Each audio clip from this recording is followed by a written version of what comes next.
Hi everyone, welcome back to another session of Tauke Talks. So before we officially start the main sharing session, I'll just go through the agenda for today's session. Yeah, so I'll be going through the guidelines just to lay out the rules that you should follow throughout this whole entire session. In the introduction, we'll get to know more about Pei Shern and her business, Better Than Blouses. And in the sharing session, we'll learn more about Pei Shern's entrepreneurship journey. And in the Q&A session is where we'll get the opportunity to answer all the questions that you might have for Pei Shern. So if you have any questions, please do leave them in the chat. And then we'll move on to the final part, which is the closing, where we'll be sharing the next Tauke Talk session and also our upcoming program, Ready, Set, Rise 2.0. All right, so just a reminder, the guidelines are, please, if you have any questions or you like to communicate with one another, please use the chat box.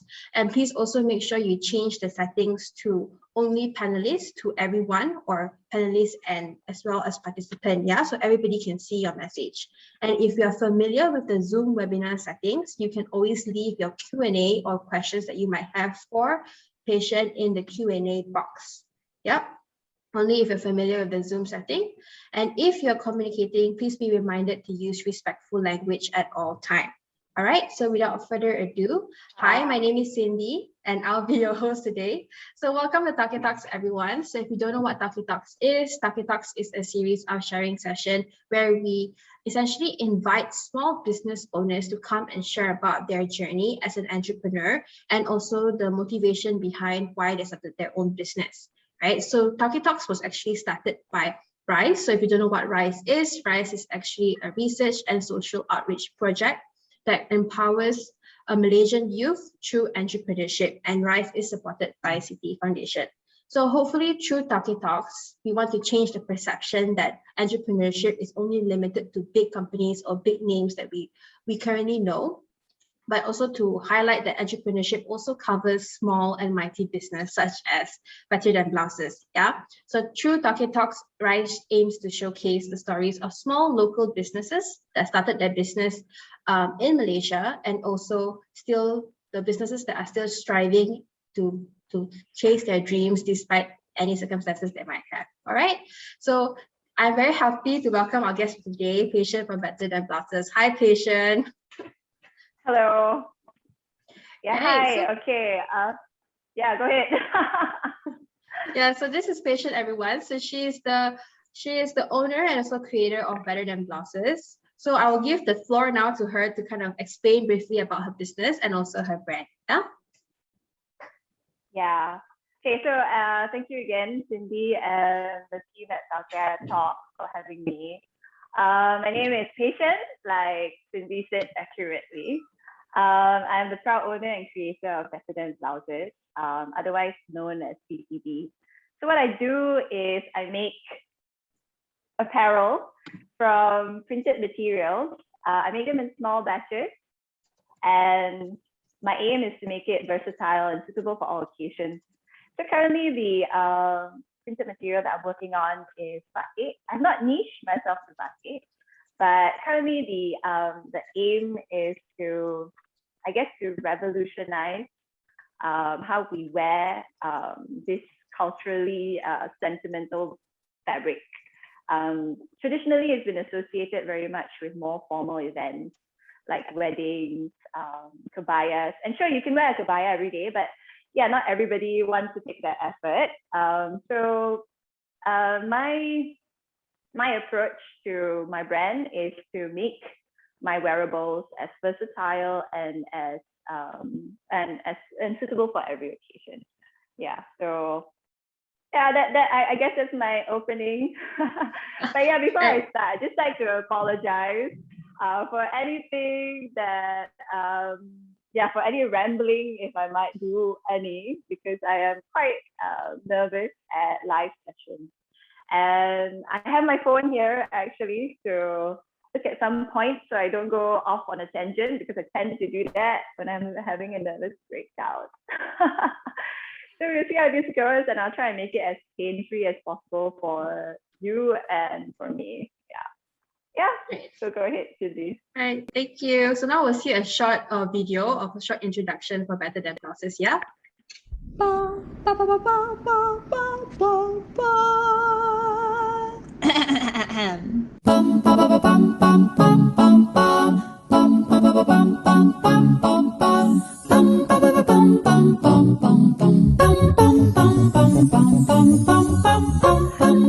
very cool.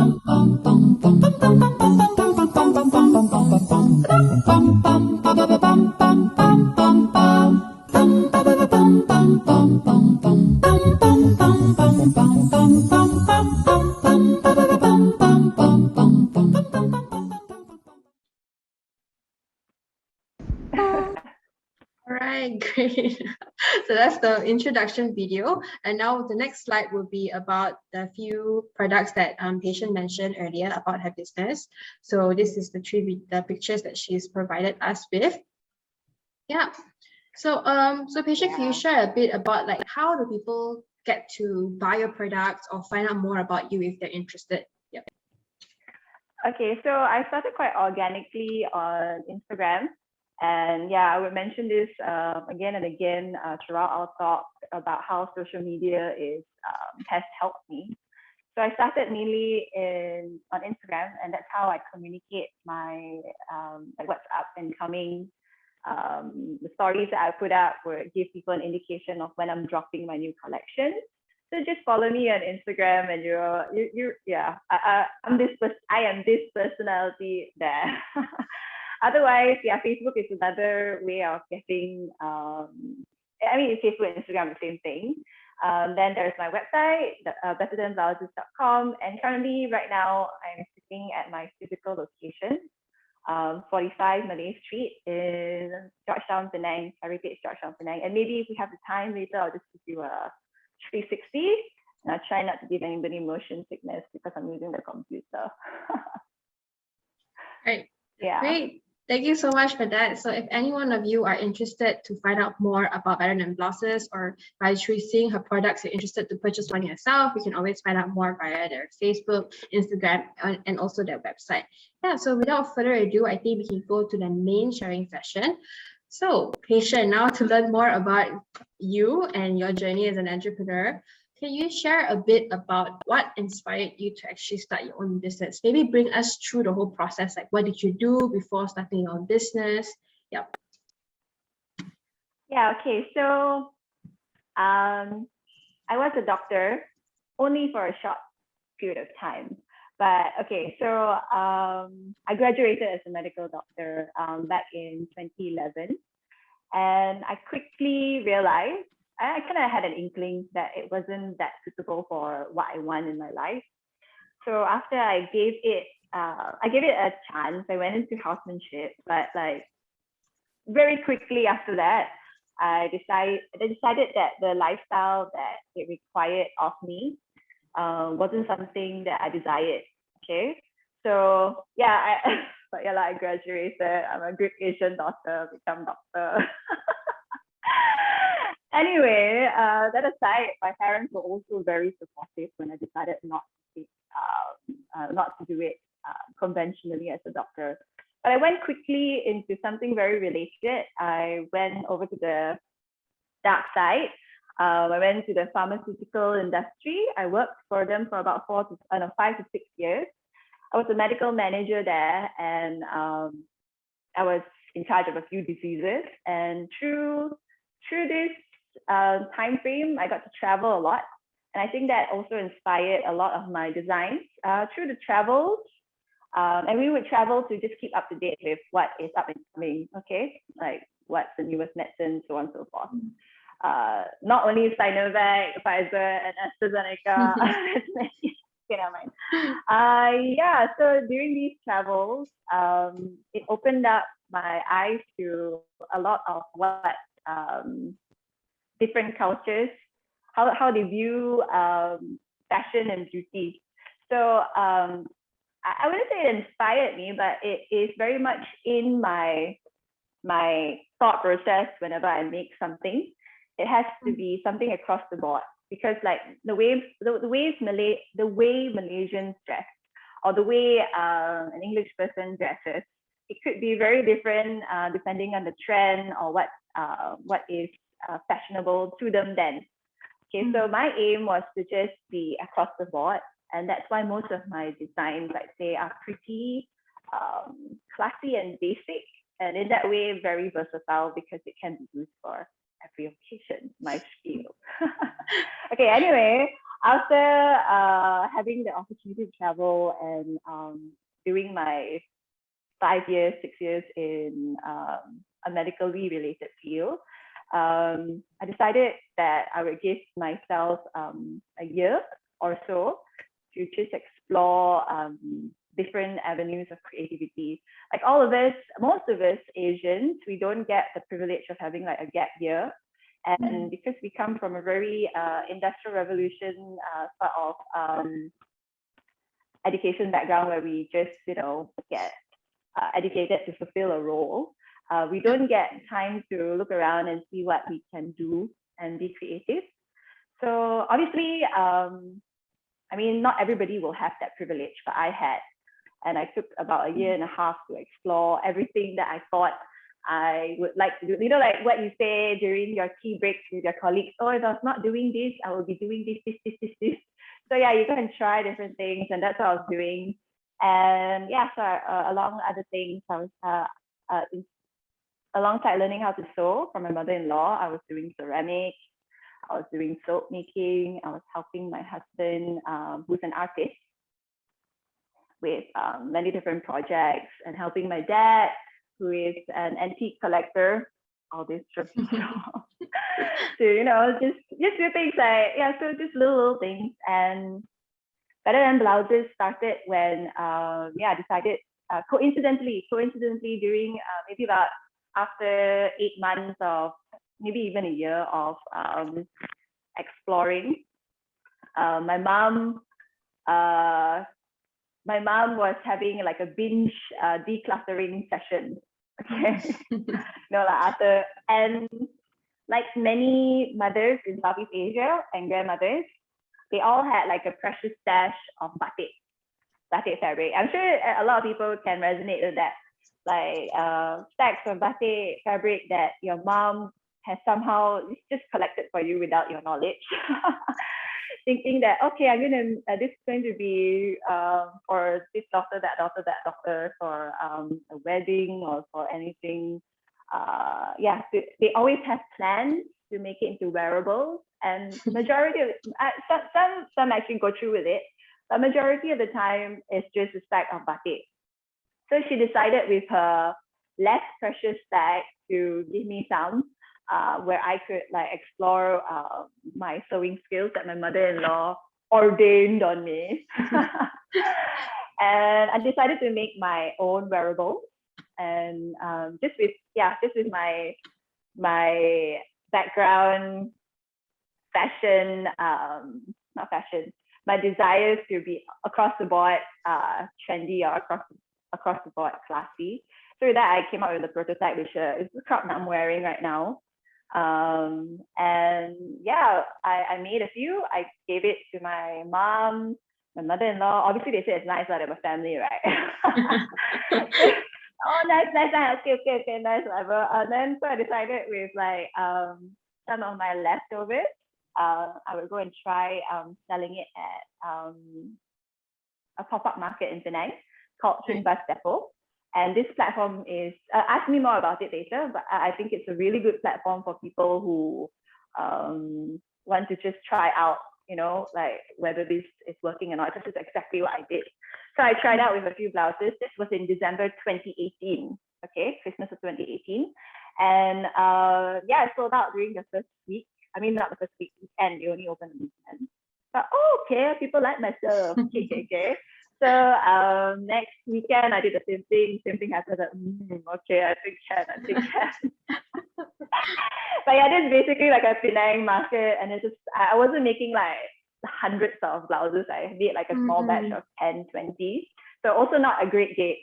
Okay, but anyway, from then on, that became more of a focus because I mentioned that I was doing ceramics and soaps and whatever. Right. So now that I knew this could give me like a proper side income, I did it, and Instagram was the way I went. On Mondays, I would post the fabric that I was going to be working on, and on Wednesday, I'll make it available, and then I'll sell. And week after week, that gave me a real good like a real good it was a good side income. But I still wasn't 100% into doing it. I was still doing a few other things, but this was something I was kind of getting my money from. So it was only in October of 2019. So yeah, for a good 10 months, I was still like, I don't really know what to do. I don't really know what to do. And I was thinking, yeah, I still might go back and get a job with a pharmaceutical company. And yeah, I still had interviews, and finally a job came up in KL. That was perfect. I mean, yeah, I had all the criteria I wanted. I wouldn't say perfect. And I said, okay, I am ready to leave this behind. I'm happy with what I've done with my exploratory phase. I'm going to go back, earn a steady income, and still do Better Than Blouses by the side. You know, still have my creative avenue. But I was quite disappointed to find that the company, I declared this to the company, thinking that it would for sure not be a conflict of interest, because fashion and medicine has really nothing to do with each other. That's why you're probably thinking it's so funny that I'm doing this right now. Yeah, they said that no, you can't have anything else. And I thought, wow, that is like you really want my life, lah, huh? Anyway, so I decided, okay, I can always go back to the medical field. I have enough experience, and there are jobs out there. So what I'm going to do right now is I'm going to give BTB the final running chance, like a good running chance. And that's when I went. And so when I said no to this job, that just meant like, okay, you really better step up on this avenue. And so that is when I say BTB went fully full-time. That was in October. And so the next step was, okay, now I need to bring it to the big market. And Rio, I don't know whether you've heard of Rio. I think a lot of people have. The government-funded event, really well organized. I had the opportunity to bring my wares there in November of 2019. And yeah, my family came along with me, and I think that was good because everybody got the confidence that, okay, I think this could work, because I'm not boasting or tapping my own shoulder. It's just a reflection. Yeah, I couldn't sit down during Rio. So okay, yeah, people really like my stuff. Yeah, that was also a really good foundation for me, because I just said no to a job and what and what most people deem as stability. Yeah, so that's when I started, and with the help, and I can't stress enough, really, like I've been really privileged in terms of having really supportive family, mentally, I mean, like encouraging, and not many people have that. My husband, who is an entrepreneur as well, he from the beginning was already saying, hey, please do it properly, cannot. I said, no, I want to have a stable job, okay, never mind. Yeah, and really a really good friend. His name is Jono. I don't know whether he's in the audience right now, but always a shout out to Jono. He was my web developer, and we together came up in December of 2019. www.betterthanblouses.com, and that has been my main source of income. And I would say I properly went full time in 2019 December.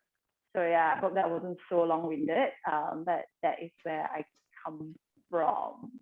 Yes, okay, Cindy, maybe your next question. Yeah, no problem. I mean, like that was a very, very detailed yet interesting pathway for us to go through your whole life. Like it was like a movie that we saw part 1 until the end. Thank you so much for sharing about that.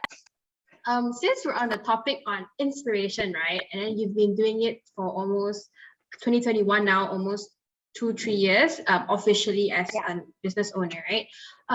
Who would you say is an inspiration, an entrepreneurial inspiration for you? Okay, so I'm gonna name you 2.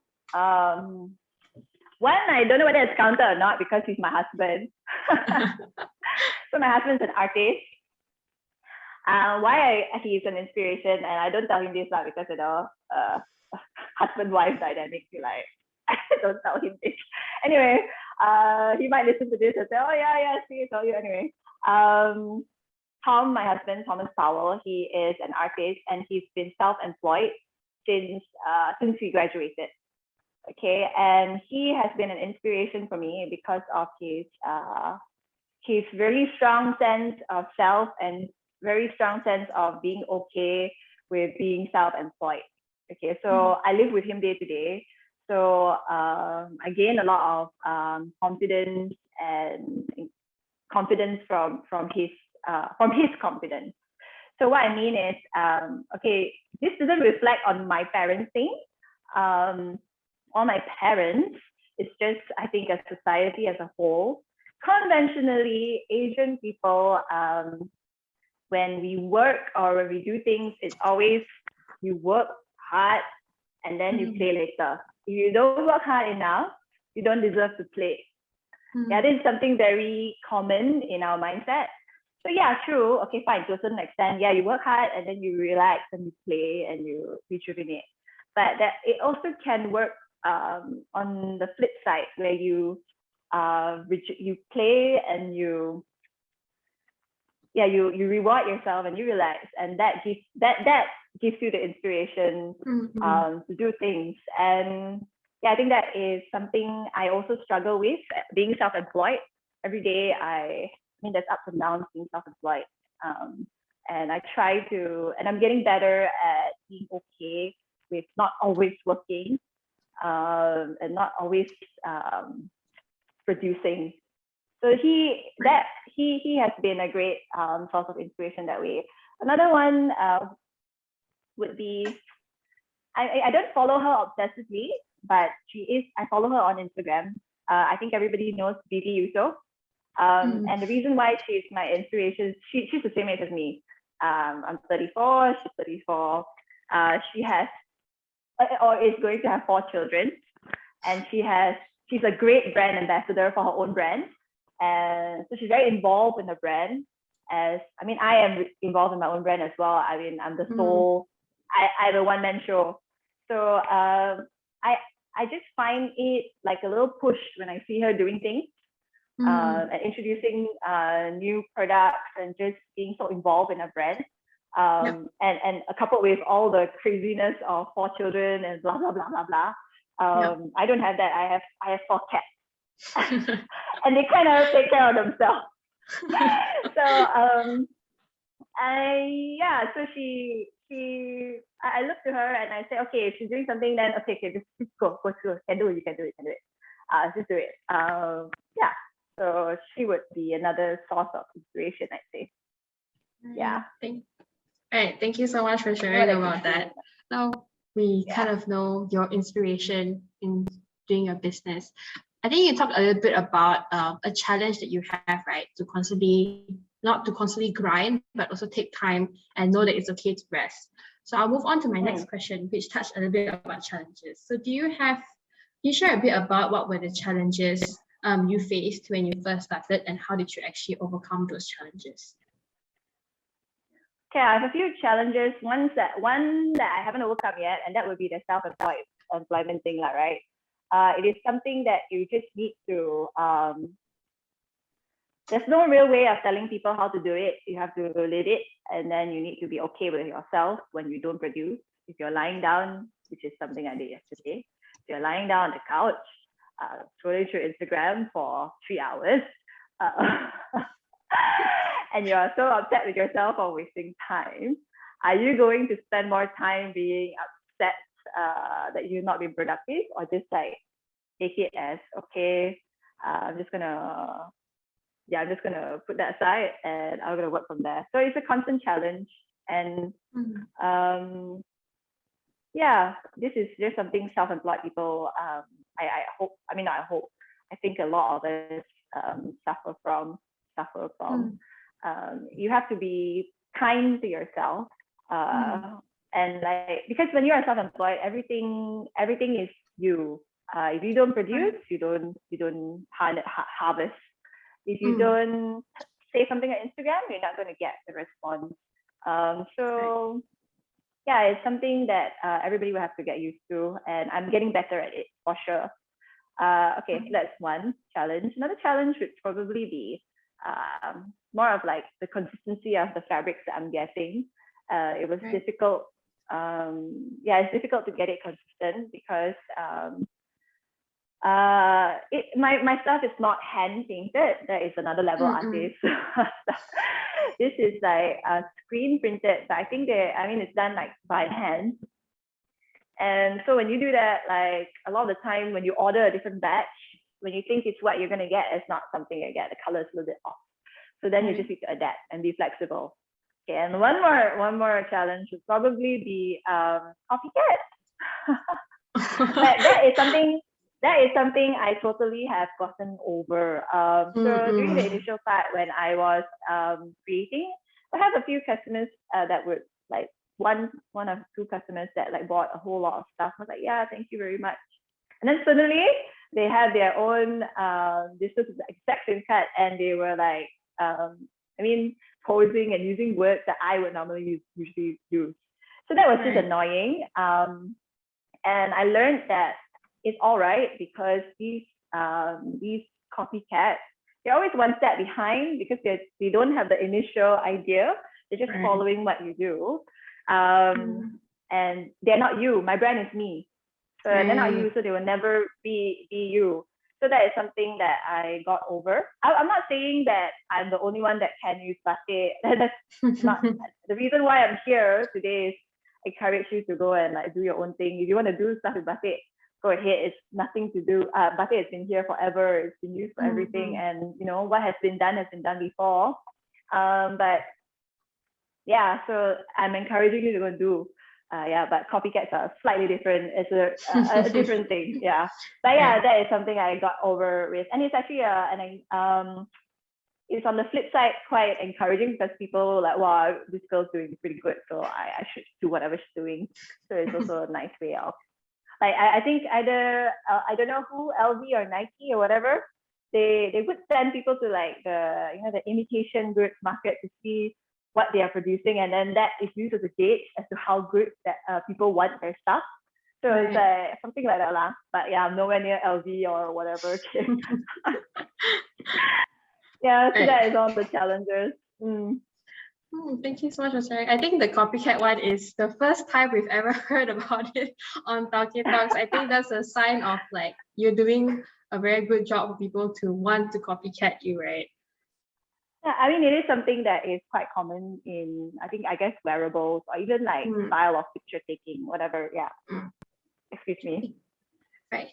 Thank you so much for sharing about that. So I'll move on to my next question, which is with the uncertainty, right, caused during the pandemic, because you started your business like pre-pandemic, before the pandemic happened. How are you planning to help your business sort of maintain or grow, with the uncertainty of the pandemic still present? Okay, so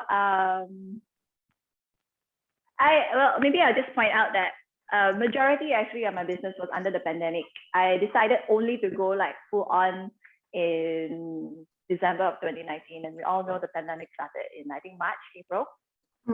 So thank God I was fortunate enough to like buy a camera almost like just a week before the pandemic started and learn how to use it. Just with help of friends, again, Jono, my good friend, and his beautiful wife Lou. They are just like super helpful. Anyway, they helped me with this camera thing, and like, the pandemic happened, but okay, at least I still can be online. I still have my platform, which was my website. So that was a real blessing or a turn of fortunate event. And most of my business, was under pandemic, and I think it's done well, and people, it's kind of like the only sort of outlet a lot of people can have right now, shopping. And I am guilty of it. I'm on Shopee or Decathlon or whatever most every day. Everybody wants stuff delivered to them because they don't want to go out and they can't go out. So I think, so for that, it's been quite stable, my business. But yeah, in order to be better, I'll probably have to come up with new designs. Probably have to come up, and I have in the pipeline a few men wearables or things that are a bit more unisex. I my husband is pretty basic when it comes to clothes, like Uniqlo, black top, white top. But he also notes that women have so much more choice when it comes to clothing, and like particularly batik, there's a particular how much more different can you get? It's just like a shirt. So I'm trying to maybe change that a little bit and make it unisex without my husband feeling like he is effeminate. So I'm just going to use him as a gauge. So that, and I also have most of my clothes have show skin. So I do want to give people an option of covering up and also providing more wearables for the majority of people who are in Malaysia. So that sort of thing. Am I answering questions? You can ask me that again. Yes, you are answering. So you're saying that in order to help kind of grow your business, you're planning to increase your line, right? To make it more unisex, to make it more versatile for people who would like batik clothing. Yeah, that too. And like I said, I never really niched myself into batik. It's just that it's so accessible here and so well received. Even to wherever I sell, like I've sold to people in Canada, Hong Kong, Australia. There is a print for anyone. Batik is so varied that anyone can like it. But for me, what I actually intended to do was to travel with my husband. We don't have kids, you see, and like go to these different countries and look at their different printed materials and come back and make stuff with that. And also because my husband is an artist, it's always been in the back burner that we would like to come up with our own prints and to collaborate in that way. So where I am right now, my boutique is also my workspace, it's also my husband's workspace. So when we're not annoyed with each other because we see each other 24 hours a day, maybe we can make some magic happen and put together some prints that would be mine and he's alone. Right. Thank you so much for sharing about that. It seems like you are surrounded with a lot of creative people in your life, right? That is great, and I think pivotal to why I can do this. My parents are creative. His parents are creative. The Georgetown is full of creative people, and my neighbors are all very encouraging and all self-employed also. So they all understand. I'm lying down doing nothing on the couch. Me too. Right. Sounds like Penang is a great place to start creatively. For sure. And I encourage people to come here and produce. Yeah. Right. Thank you so much for that. I think it moves on to my next question, which is I'm going to talk about a bit more about your achievement. What would you say is your business proudest achievement to date? Better Than Blouses' proudest achievement to date. Okay, so one was just a case of bad luck and pandemic. If I did it, that would probably be my biggest achievement. Prior to the pandemic, I was invited to have a runway show on Vogue Lounge in KL. And what I would have had, what I would have to do I would have had to dress up maybe 16 to 18 like standard models, the tall ones, and come up with like 18 different looks. And I was like, so geared up to do that. Obviously, super nerve-wracking as well. I came out with a few designs, but then the pandemic happened, and doubly unfortunate that Vogue Lounge shut down. So that would probably not, that is no longer going to happen. But yeah, that could have been great. But my proudest achievement to date would probably be setting up this boutique that I'm in right now. Let me give you a little tour maybe. Okay, I will turn your, okay, hold on. Okay, I hope I don't give anyone motion sickness. So Better Than Blouses. It's an S, it's not singular. Okay, so this is my boutique. That was where I was sitting on. So the idea is to, like a boudoir, to give my customers like a real one-on-one experience. Like if you come to my boutique, it's by appointment only. And it's just to give the experience of, having your own walk-in closet with so many different options, and me as your personal assistant. So yeah, wait, let me just show you. So this is a changing room. I don't know if you can see. Yeah. And this is it, I guess. So yeah, this is my proudest achievement to date. Again, I couldn't have done it without the help of my parents, who are who helped me do this. Like, they have the know-how. My mom was an interior decorator in her heyday, and my dad collects antiques. So we put this together during the time when things were all closed. So this is my proudest achievement. I like the concept. I like the experience that I give my customers. I think that they're happy. Our husbands are also happy. They come in, they get to sit on the purple sofa and say this or that to their wives or partners or whatever. So yeah, I guess this is my proudest achievement, because it's so dear to me in terms of it just took all of us, like my husband, my father, my mother, my sisters, everybody. So very, my brand is mainly homegrown and home-based, and very family-oriented in a way. So yeah, my proudest achievement. Thank you so much for that. I think you really take the whole shopping experience a whole new level by also thinking about all the husbands or boyfriends that might be following their other half to shopping. Thank you so much for that tour. Thank you. Please come when it's, please make your appointment when you can, when MCO is over, whenever that is. Yeah. So whoever is in Penang, please go and take your opportunity to visit Pei Shern at her shop. Yeah. Right. So I think we're up to our last question that I have for you before we move on to the audience question. Do you think young people should start their own business, and why? Obviously, this question is like, No. So I think for me, I'm privileged in a way where I have family who will support. I have a husband who supports in terms of like encourage and give confidence. Not many people have that, so I can appreciate that I do. And because of that, I had the opportunity to do it lah. But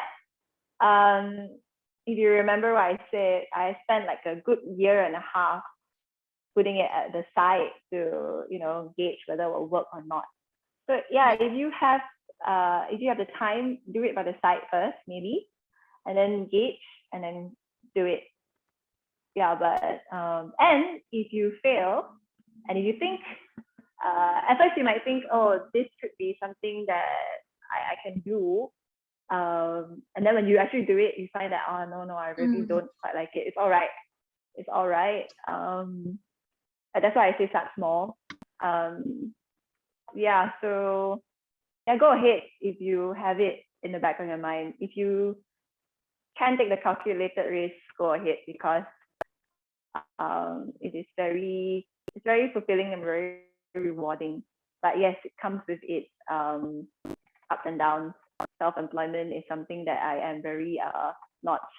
I don't come from a business background. I come from a medicine background. I don't understand a lot of things in terms of like how economy of scale works and blah blah blah. So it's always like learning on the spot.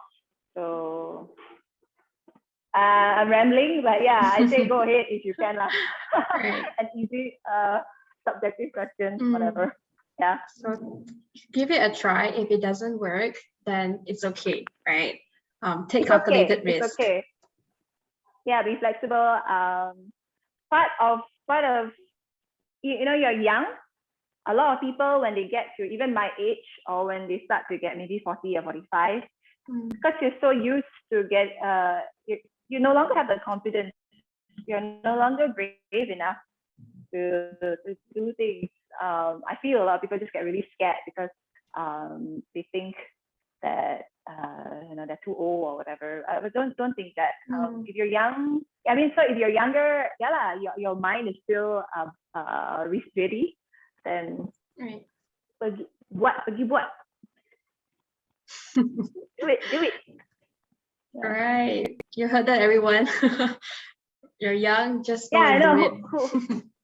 Who knows? Maybe in 2 years' time, I'm back at my pharmaceutical job. Like, yeah. Right. Yeah, you never know where life will take us in a few years' time. Right. Yeah.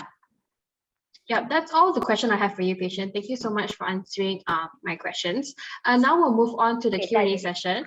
I think we have Yeah. a few questions from the audience. I think we have 4. Do I need to go up to? No, okay, never mind. no, it's okay. I'll read it out for you. So the first question Okay. the audience have is, what advice would you give to someone who has no background in business, who wants to start a business? Yeah. I think I kind of answered that, right? Like I did not have any background in business. My husband also didn't really have any background in business. I mean, he studied art, but I mean, it's just like you learn as you go. So what I personally would advise would be to maybe get yourself a little bit familiarized with I know we hate this word, like the SOPs of doing things, like get yourself a business registration. It's only 30 ringgit if you do it under your name, or 60 ringgit if you have your own name, Better Than Blouses. Just do things properly so that it's easier lah. And just do things small and do things by the side. That's all I can say personally. It's not the right answer, but it's something I did. So yeah, I am the example of my own advice lah. Right. Thank you for that. Just be I think responsible. your friend Jono asked a question. Hi, Jono. When will B2B have a men's apparel? Let us dudes join in the fun. So yeah, Jono, made by Jono.co. He's the guy that did my website. He's the website developer, and he is like, yeah, he's one of the key reasons why I am successful, I'd say. And yeah, so I guess have good friends. It's another advice to people who want to start their own business. Yeah. When the menswear is gonna come out with, I hope this year. It depends on Tom lah, my husband, who no, I won't wear this out. So it depends on him. Okay. Yeah, I for sure want it to be in the pipeline sooner rather than later. Thank you, Jono. Right. Yep. So we can look forward to the men's line or the unisex line that's coming up. Right. So the next question would be, do you bake your clothes yourself, or do you have a team of seamstress? Yeah, so earlier on, when it was on the site, when I was doing my Fabric Mondays, and then I would sew about 4 or 5 during the week, I was doing it myself. And then, yeah, after that, I started looking out for people who can help me. It's still the handmade, it's all handmade, obviously, it's not made by a factory. So I still have the handmade aspect would be me cutting. I still cut and send it to people. And obviously the choice of fabric is handpicked by myself. Yeah, but to answer your question, it is not sustainable for my business at least my business, to make everything from scratch. So yes, I have people helping me with my line. Right. Thank you for answering that question. All right, the next question here is, how do you determine the costing of your labor? This one very hard. I still don't know how. My mom always tells me, you need a creative piece. I'm like, yeah, I still don't know. Mainly it's like I look at my product and I ask myself, will I buy it for that amount, given the information that it's not done in a huge factory in Vietnam where people are paid peanuts. the concept, the time it took to come up with the concept. How much would I pay for my talk if I saw it somewhere? That is how I would cost my things. I hope that it doesn't answer your question. It doesn't answer my question also. Sorry, I can answer that question. Yep.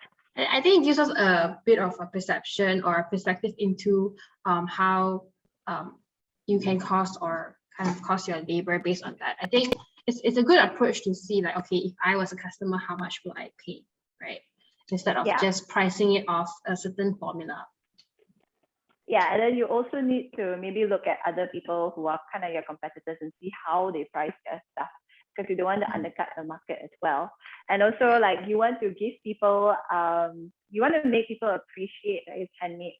Like, okay, yeah, sure. When I go to some pop-up markets, there is a style of maybe people who are of an older age group that they come and they say, they like, you know, okay, sorry, maybe I shouldn't say this, they shit on your stuff so that they can lower the price, so that they can buy, you know, it's a negotiating thing.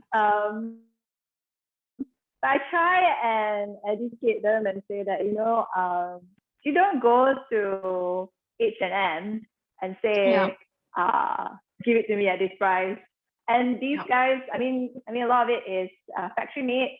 And again, a lot of the, they have such big volumes that they have just so you can't, so I give analogies, but I try and be polite. Sometimes when I am a bit tired, maybe I fail. But yeah. Okay, I lost my train of thought. Can you bring me back? Yeah, no problem. Yeah, I think your point is sometimes people might get the wrong perception or try to bring down your brand in order to get a cheaper price, but you try your best as an entrepreneur to kind of educate them, right? Why it costs a certain way, and because you are handmade. Yeah, so I'm not encouraging people to not give this. Okay, this is very hard. Okay, I'm not telling people to not give discounts, but I'm telling people to appreciate your own work and also get your customers to appreciate your work and think, I would not go into H&M and say, hey, make it lower, or and maybe I'll use LV for example, although my brand is not there in any way, shape or form. But you're not gonna go, hey, how can this bag be 10,000 ringgit? Cannot. You know? You would just buy it for the brand, right? I mean, okay, not making sense, but just educate your customers. So knowing the value of your business and your product is important, right, to you as an entrepreneur. Sorry, my eyes. Thank you so much. No problem. So we're moving to the last question now from the audience. What is the most rewarding thing about being the Tauke of B2B?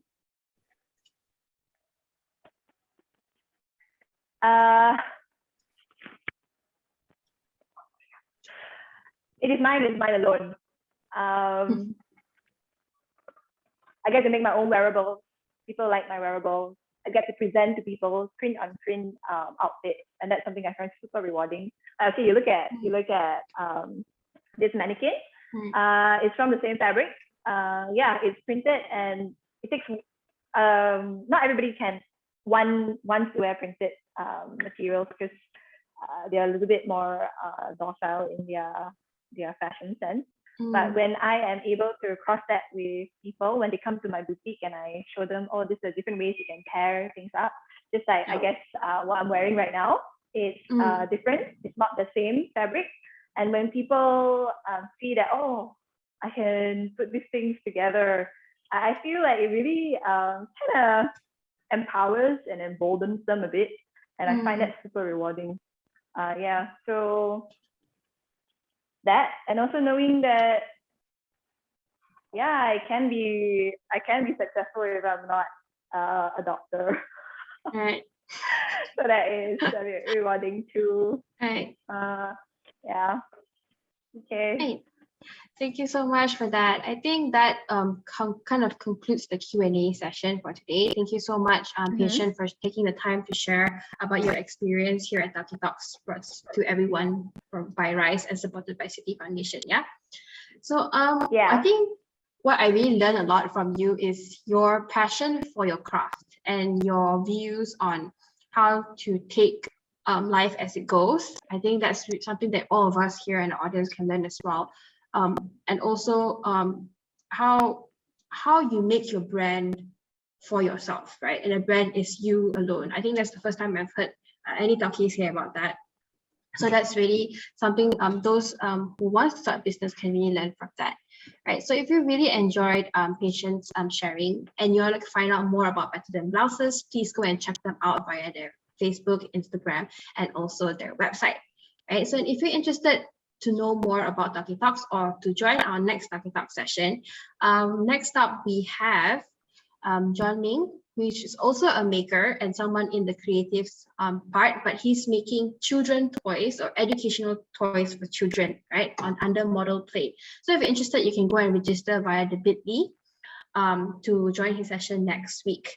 And we're moving on to our closing, which is our upcoming program, which is called Ready, Set, Rise 2.0. So Ready, Set, Rise is sort of a mind marathon filled with forums and also IG Live for you to kind of join and learn more about entrepreneurship through the eyes of a few Taukes, right? So we have a Women in Entrepreneurship forum, and we also have a social enterprise forum for you to learn more about being a woman in entrepreneurship and also having a social enterprise in Malaysia. So if you're interested, you can register via the bit.ly that's on the screen. And if you're interested to join an IG Live based on the views of a young entrepreneur who is actually balancing between studying and also starting her own business, you can also join us via the IG Live on the 21st of August. So all the forums and all the talks will be happening on the 21st of August, which is next Saturday. Yep. And if you want to find out more about Tauke Talks or you want to find out more about what RYSE do, you can always find out more about us via our Facebook, Instagram, and YouTube. And thank you so much, Pei Shern, for being here today. We really enjoyed your talk today. Thank you so much. Thank you, Cindy. Thank you, team. Thank you. Thank you, everyone. Have a good day. Bye. Bye.